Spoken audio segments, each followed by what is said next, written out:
جب رسول اللہ صلی اللہ علیہ وسلم مدینہ تشریف لائے تو پہلے اپنی ننیال میں قیام فرمایا۔ یہ گھر انصار کے قریبی خاندان کا تھا۔ یہاں آپ صلی اللہ علیہ وسلم نے تقریباً 16 مہینے بیت المقدس کی طرف منہ کر کے نماز پڑھی۔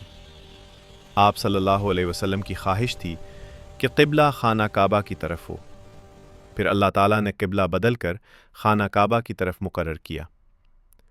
رسول اللہ صلی اللہ علیہ وسلم نے سب سے پہلی نماز عصر اسی قبلہ کی طرف ادا کی۔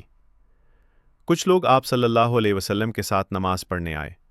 جو باہر نکلے انہوں نے دیکھا کہ کچھ لوگ اب بھی بیت المقدس کی طرف منہ کر کے نماز پڑھ رہے ہیں۔ انہوں نے انہیں بتایا، میں نے رسول اللہ صلی اللہ علیہ وسلم کے ساتھ خانہ کعبہ کی طرف نماز پڑھی۔ یہ سن کر سب نے فوراً اپنا قبلہ بدل لیا۔ یہود و اہل کتاب ابتدا میں خوش تھے لیکن پھر ناخوش ہوئے۔ کچھ لوگ قبلہ بدلنے سے پہلے فوت یا شہید ہوئے۔ اللہ تعالیٰ فرماتا ہے، اور اللہ تمہارے ایمان کو ضائع نہیں کرتا، یعنی بیت المقدس کی طرف منہ کر کے ادا کی گئی نمازیں بھی قبول ہے۔